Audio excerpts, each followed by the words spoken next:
shit, didn't put the plug back in. Idiot. What an idiot.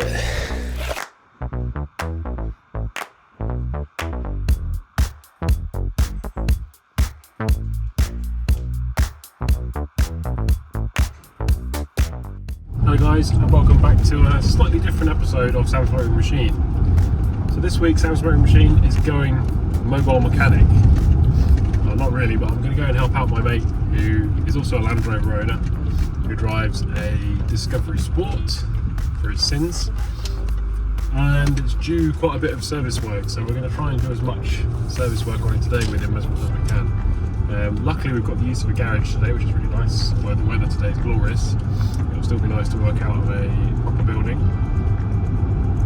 And we're going to do at least try and do engine oil service, possibly the gearbox oil service if we can get around to that. We've also got a few other bits and pieces as well, maybe do brake pads if we can get around to that as well. So I've loaded up the truck with all the tools that I think we might need. Who knows if I've forgotten anything. I guess that's one of the tough things about being a mobile mechanic. And yeah, we'll see when we get there. So this is the car in question. It's a 2016 Discovery Sport TD4 HSE, and to be quite honest, I really like it. The Disco Sport is a replacement for the Freelander, but like all Land Rover products, it's moved significantly up market and it feels really premium inside and out. This one does badly need a wash though. So here we are in the garage at last, working underneath the proper roof, and here is the Disco Sport with the infamous 2-litre Ingenium engine. So far this one's been pretty good, although they don't have the best reputation. This one's doing pretty well so far, and it's probably because it's been serviced pretty well over its whole life. So we're aiming to keep that up. We've obviously got a nice big box of bits from Autodoc here, and we're going to start off with the engine oil. As you may have guessed, this video is once again sponsored by Autodoc, which I'm really thankful for, and I just want to take a minute to show you why you should be using Autodoc for your car parts too. If we load up the Autodoc app here, all you have to do is pop in your reg number and it will only show you parts and accessories that fit your specific car. Once you've done that, you'll see there's a huge range of options to choose from for pretty much any part. For example, here on the P38, if I head into brake calipers, you'll see it asks me which caliper I need, front, rear, left or right. And then once I've selected that, it will give me specific parts to suit. Another thing I love about the Autodoc app is this video section. These are generic tutorial videos, but they're actually really handy and quick to get to the point, like this EGR cleaning one here. So go try out the app, and don't forget you can use the code SAM to get 5% off your order. So I have the absolute luxury of working on lino floor in this garage, which is, I can tell you, a lot nicer than gravel. The first job is going to be to get this under tray off, so it's just a few 10mm headed bolts by the looks of it. Definitely should have brought my small impact gun, which is good for buzzing stuff off like this, but luckily there's not too many of them. So here's our ZF9HP just there, and it's transversely mounted to this Ingenium 2.0. I'm trying to give you guys a good view there. But yeah, so it's going across the car here as opposed to longitudinally like it does on the L322. So yeah, quite interesting to work on, but it means that our drain plug for the transmission is easy to access, and so is the one for the engine as well, so we've got nice easy access. So we're going to start off with the engine oil though, so we'll get our drain plug out and get some oil out. Okay, let's go and find a socket.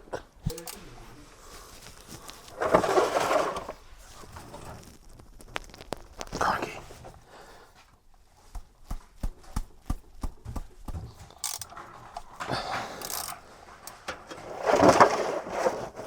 Hopefully it's not going to shoot onto the subframe and go everywhere, as this is not my nice garage floor.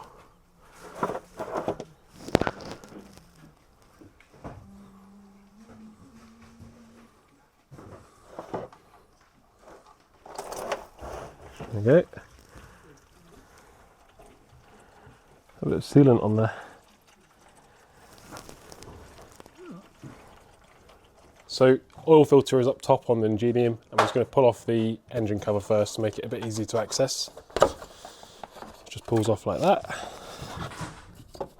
It says. There we go. So that reveals a big lump of noise dampening. We can probably take that off as well. just to make sure that's out of the way. And then our oil filter lives down here. Yeah, it's turning. Take that.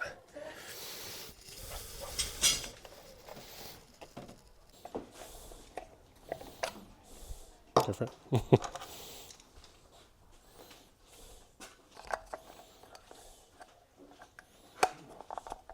I'm going to take the old seal off the O-ring. Might need a little screwdriver or something to poke it with.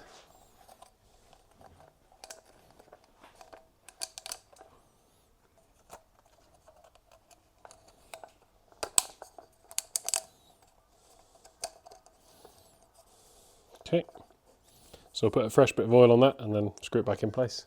So in we go with our fresh oil. It should be about 7.25 litres for a full fill, but for an oil change it might be a little bit less, so we'll probably put about, oh shit, didn't put the plug back in, idiot. What an idiot. So I think we got about 4 litres in probably, so we'll go for another couple and then check the dipstick.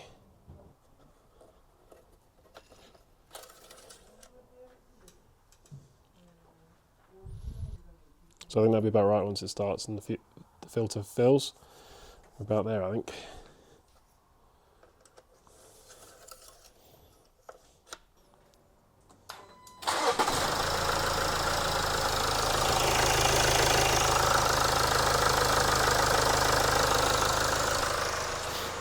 Sounds good.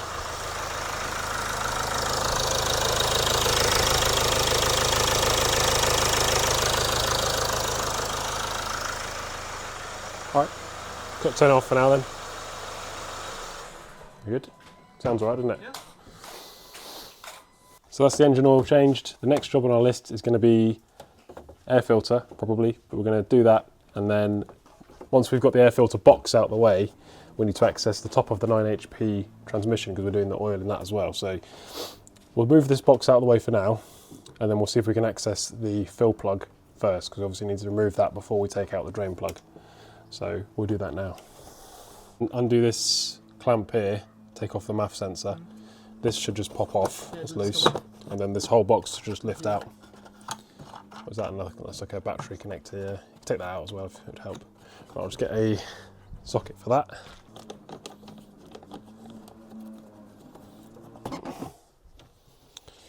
Get that guy off. It's 8.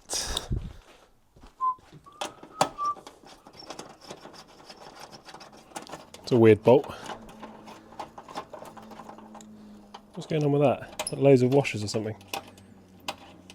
Is it actually locked? Strange. Yeah, it's just a big stack of washers. I don't know if that's original or...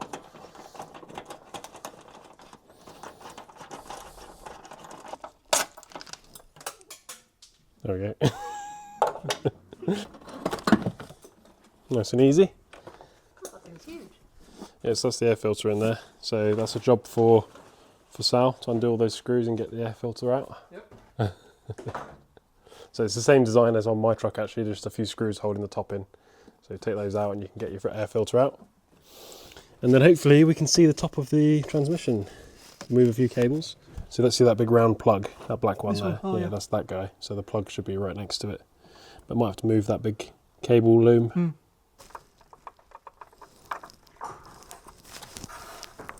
Right, that should do the job.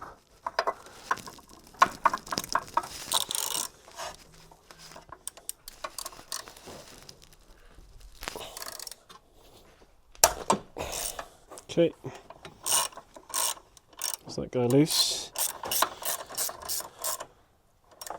So for the 9 HP we've got this Vico kit here which has the correct ATF 9 HP special oil.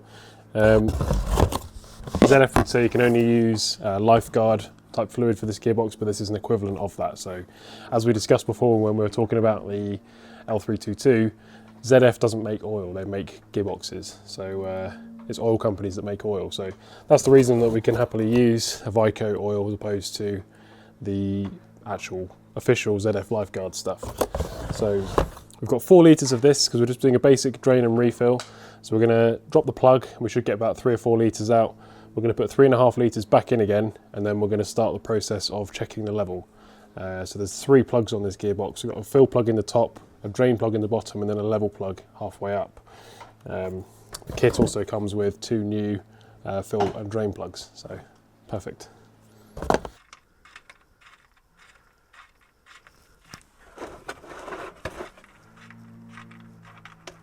Oh, it's quite dark.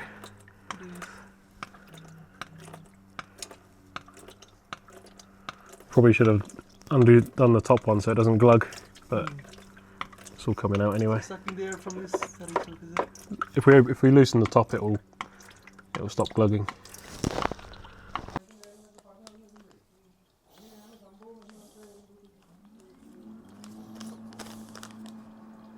You put the plug in the bottom, didn't I?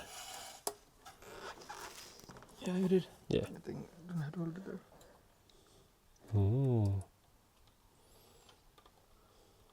It's really thin, isn't it? Quite watery. As compared to the other oil you just put in. Make sure we get all of it out.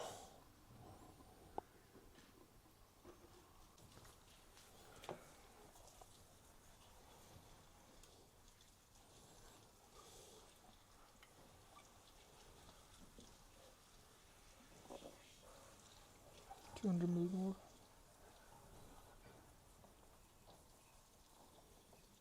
That is pretty much bang on 500. I'll just put a tiny touch more.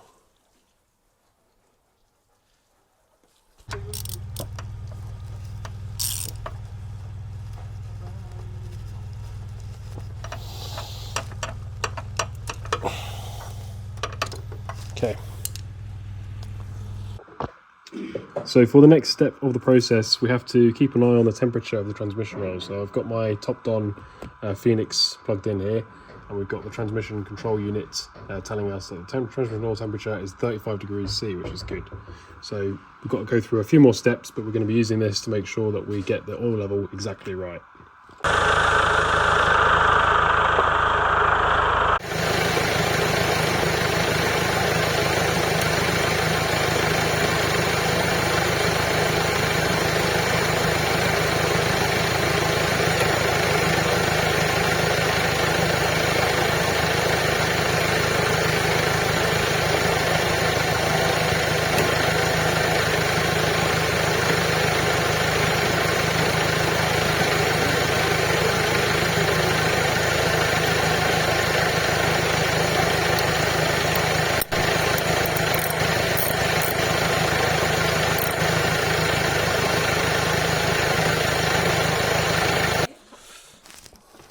In we go.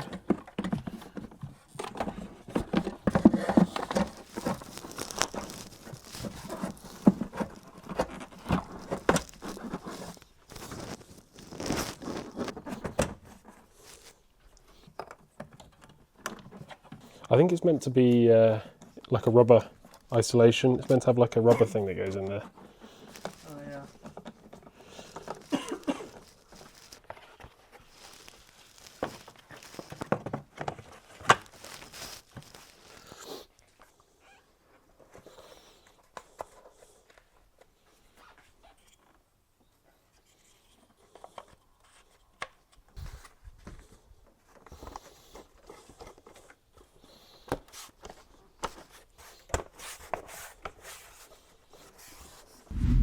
So there you go, that's a full engine and transmission service done on this 2016 Discovery Sport with the Ingenium engine. Very nice, not too bad actually. That oil drop and refill procedure on the transmission's not too bad to do. The only real annoying part was accessing the actual oil filter of the engine, so yeah, not too bad. And hopefully she'll keep going for another 100,000 miles easily.